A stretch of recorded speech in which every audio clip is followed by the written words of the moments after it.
That doesn't tie in too bad with the sermon about the armor either. We're looking at Ephesians chapter 6, Ephesians 6:16 this week, and the shield of faith. We've invested a fair bit of time in this series because I want us to realize that God has provided us with the protection to live in a hostile environment. A hostile environment that surrounds us, a hostile environment that we live in, that we are surrounded by, that permeates all around us. When we're living for Jesus, when we're serving Him as a soldier, focusing on advancing the kingdom, when we're leading, that leads us in a different direction from those around us. These attitudes and actions go against the current form of culture and bring us to a level of conflict with those that don't know God and with those that do know God, but without a similar level of surrender. Over the last little while, we've dug in pretty deep. We've looked at the grammar and we've looked at the syntax. If you want an honest assessment, ask Abby. She said, I got a little confused in the Greek last week. It's a little much. So why do that? Well, I know not everyone is impacted by that, but I got to share my journey. That's what impacts me, is looking at it and seeing what it says and noticing what it says instead of what it doesn't say, or what I assume that it says. Today will be a lot less Greek, so that'll help you out. A little more conversational, a little less in that department. We've looked at three parts of the armor that enable us to stand, as we looked at the belt of truth, the breastplate of righteousness, and the soldier's shoes, connected to the gospel of peace. Ephesians 6:16 turns the discussion a little bit and adds into the next three that are discussed. We now talk about the shield of faith, and then we talk about the helmet of salvation, the sword of the Spirit of the Word of God. Then we're going to have two more, because there's a couple verses that talk about prayer and becoming fearless. And it'll be one of the longer series that we do because each of these fit together. Our passage today in Ephesians 6:16, page 1824, we haven't even moved off the page. It's all in one page. The transition, in addition to all this, so that means the other part was important too. In addition to all this, take up the shield of faith, with which you can extinguish all the flaming arrows of the evil one.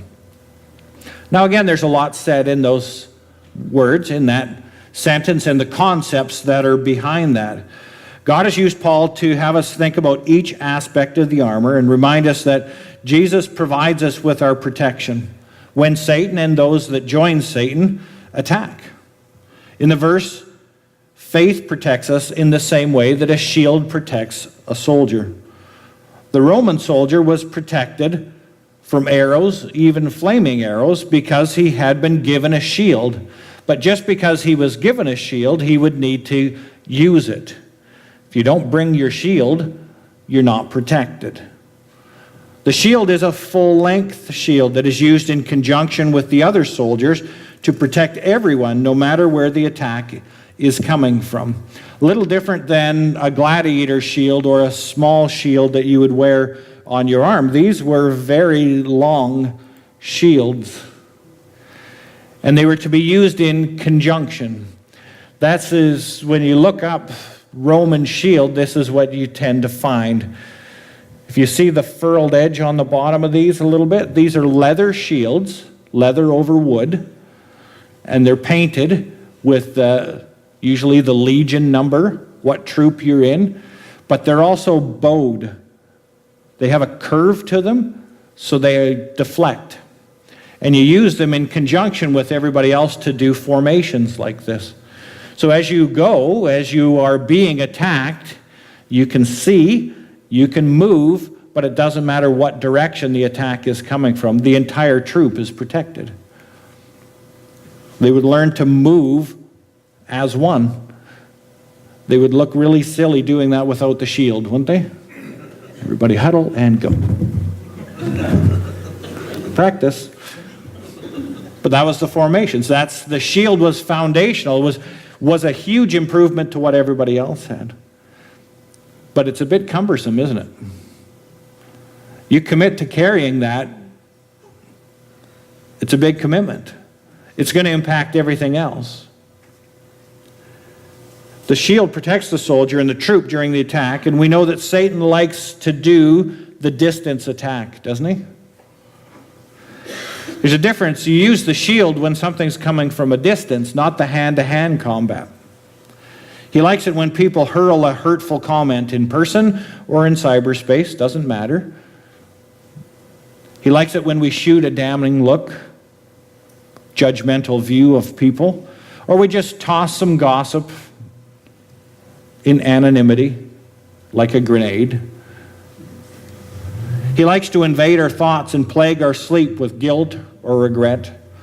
In whatever ways work, he likes to use. He likes to use an attack from a distance, and the shield of faith protects us from these attacks because he's not at risk in attacking us when he attacks from a distance. The shield is only valuable if we use it. It has been given to us, but we need to use it. And there is a difference between the faith and our faith. And the passage is about relying on Jesus' faithfulness and not about our response to him and our living in faith. Each item of the armor has been provided. You didn't create any of them, but you were provided all of them. We do not create them or rely on our own version of truth, our own version of righteousness, or our own idea of what the good news is. Each of those have been established by Jesus and they're given to us.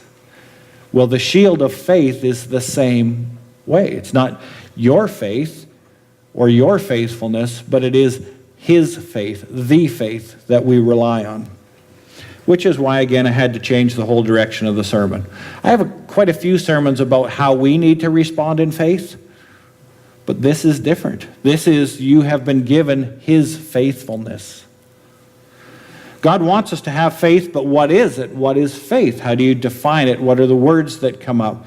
In Hebrew, it's the word imun. In Greek, it's pistis. Faith has a twofold sense in the Bible. It's not necessarily complicated. It can be translated, or the idea of trust. Reliance is the major idea. It's the synonym. So if somebody has faith, they have trust. What do you have faith in? Well, ask yourself, what do you trust? Now, the other side of it is fidelity or trustworthiness. And that's what we often talk about when we're talking about our own faith, is how trustworthy are we? We know that Jesus is completely trustworthy and that we put all of our trust in him. He's the full definition and understanding of faith. The terms faith and believe occur 30 times in the Old Testament and almost 500 times in the New Testament. In Paul's letters, the meaning of faith is most clearly and fully set forth. See, Paul wants us to realize that it starts with Jesus, and then we respond to that. So there's two sides, but it always starts with Jesus. Faith is trust in the person of Jesus, the truth of his teaching, the redemptive work that he accomplished at Calvary. It doesn't matter how faithful we are to God if Jesus wasn't faithful first. Amen? We could live a good life and do lots of good things, but if Jesus wasn't faithful, it doesn't really matter. Faith is not to be confused with intellectual assent. That is something that I believe or that I think.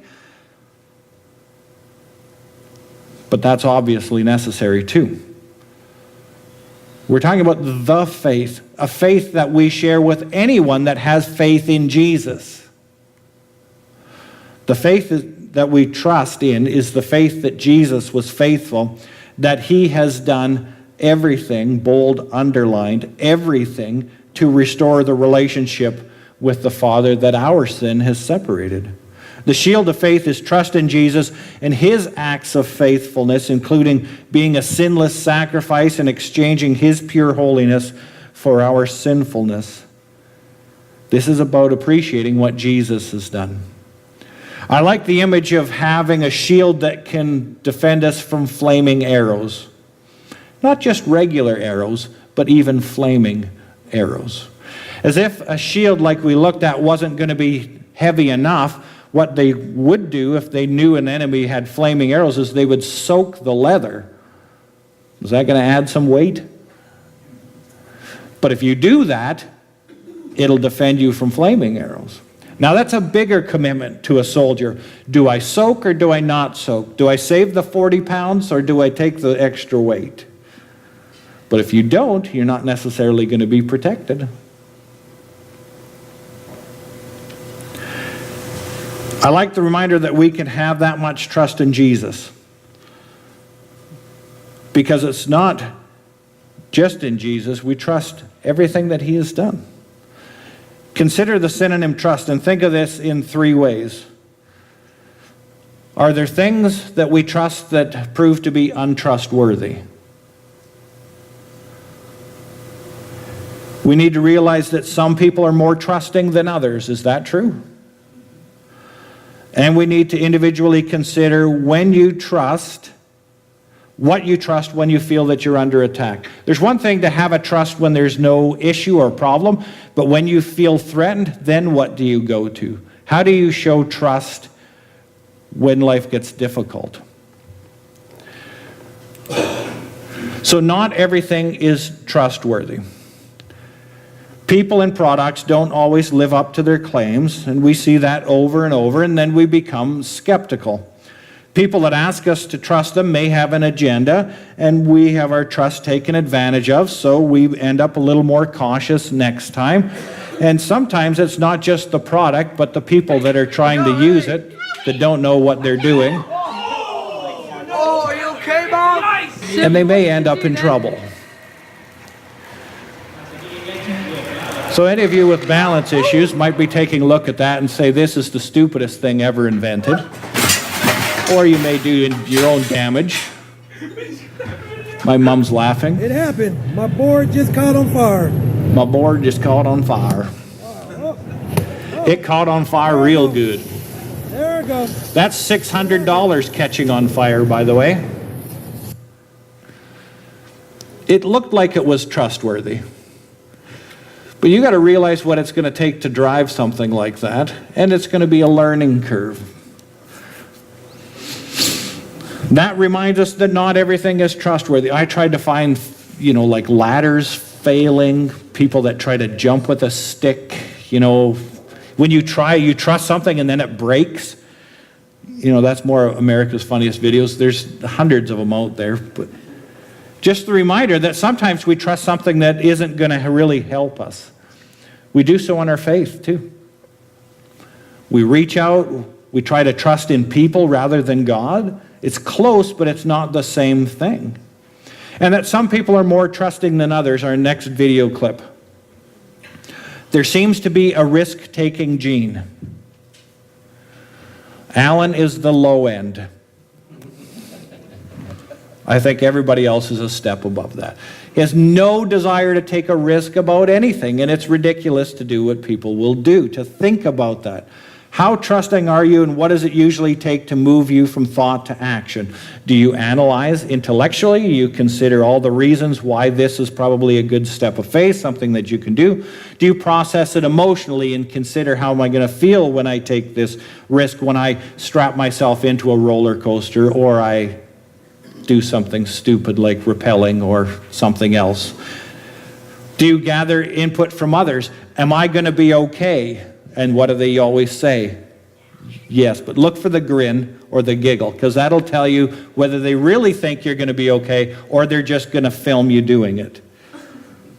Or you're just the type of person that just steps right in. See, different people are different level of risk takers. So I have a little video clip of a group of people that I would think are putting a lot of faith in a piece of rope, because what they've gone to is a slot canyon, and they've shot an arrow across and tied it, and put a rope across.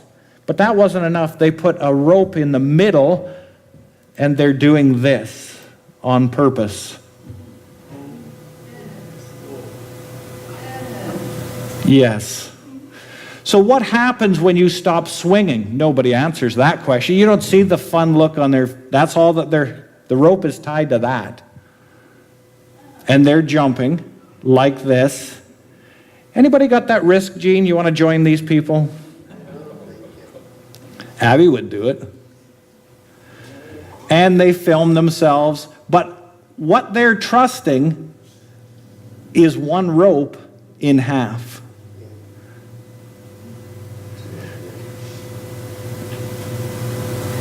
Yes, they're doing that. And if that isn't dumb enough, this next person astounds me. That's a slack line, so it's... Yes. I didn't film the rest of that because there's a whole other collection that say slackline fails. Some people have so much trust in their ability, they do it without a harness. That's not me. Especially balance. I might do the swing thing, but no way would I walk across that. No way. Some people are more trusting than others, aren't they? So faith, even faith in God, is something that they develop pretty quickly because they're just more trusting. They see the evidence. They don't need much investment. They just trust, and they develop their faith. Other people are slower in that, which is okay. We need to realize where we're at.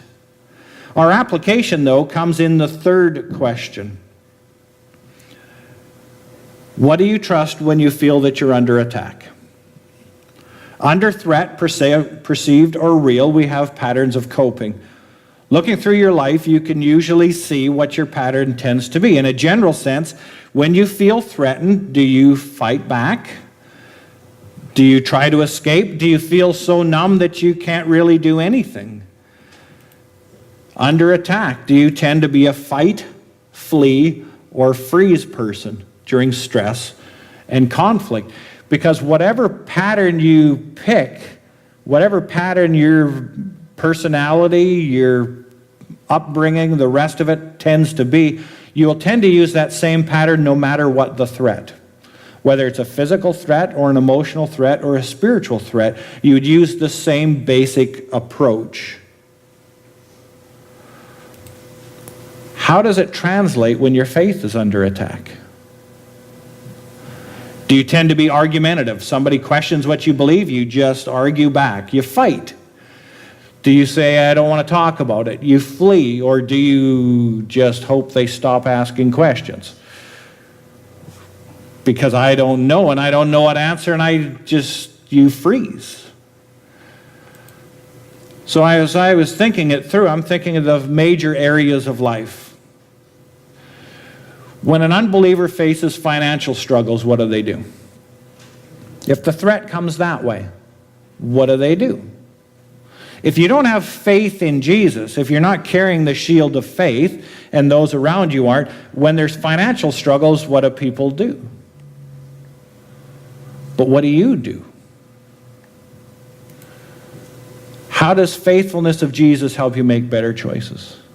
If you realize the struggle that Jesus went through, if you realize what he has given you, if you realize your work in the kingdom, if you realize your financial responsibility not only to yourself but to others, because God has placed you in a kingdom, how does that make a difference? How do you use the shield of faith when you're attacked in this way, when finances change? How about when this changes?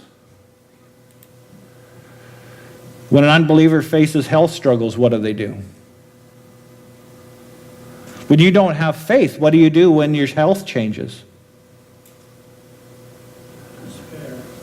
Despair. How many people that aren't necessarily believers ask you to pray for them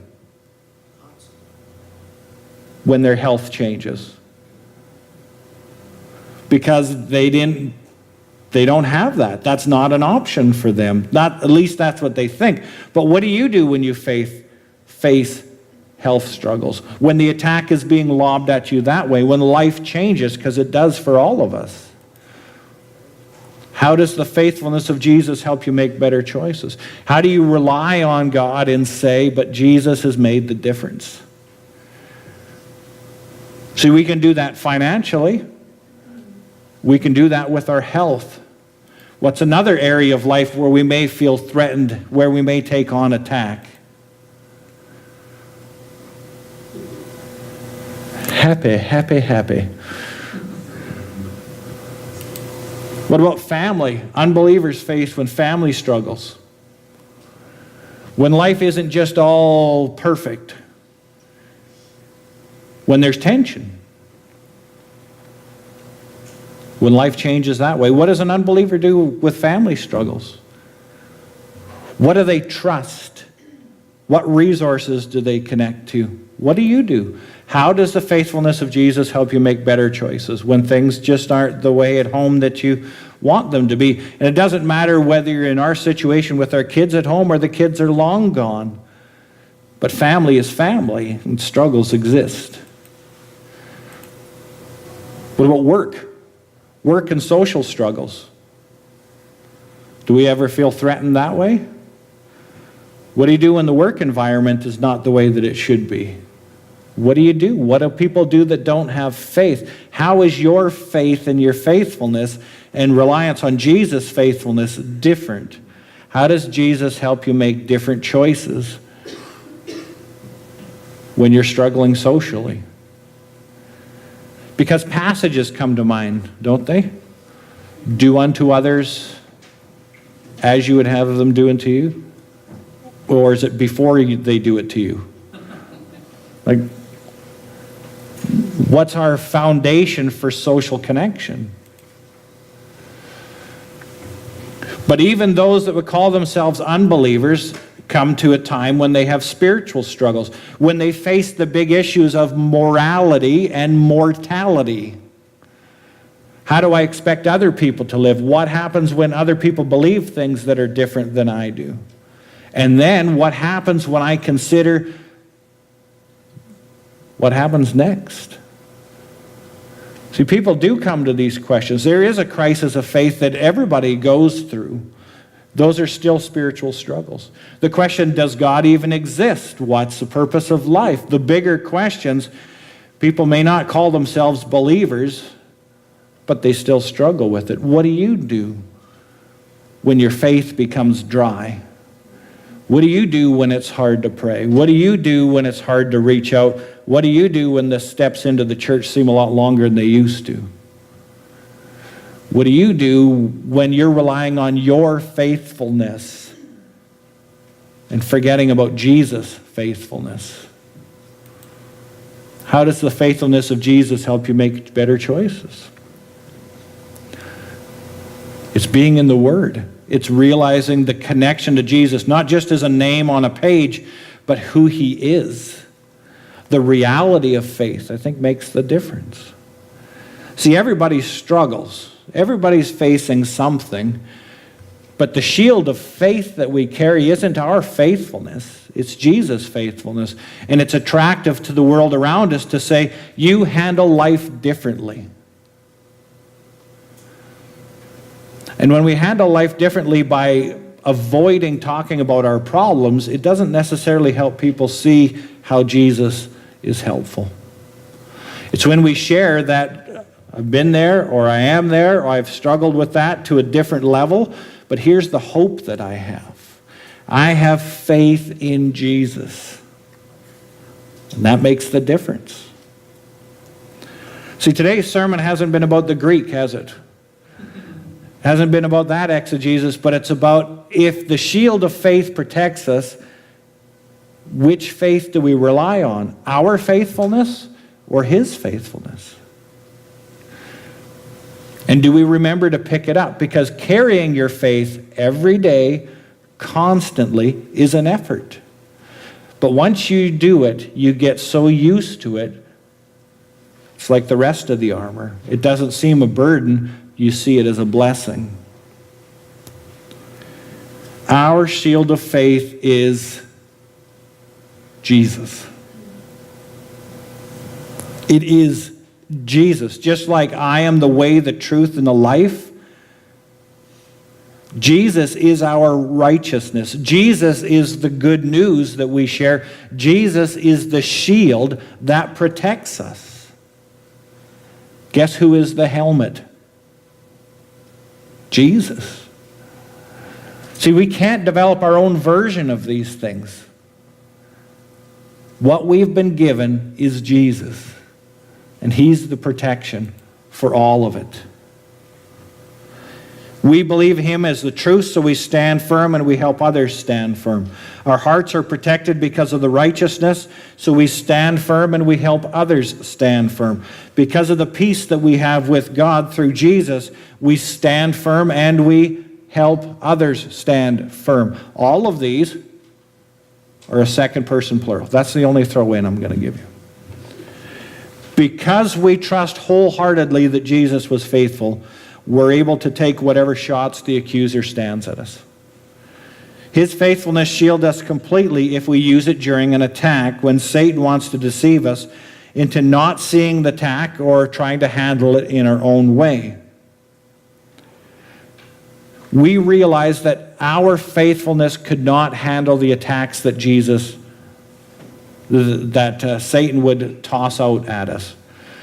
Because Satan has room to accuse each and every one of us about how faithful we are to God, doesn't he?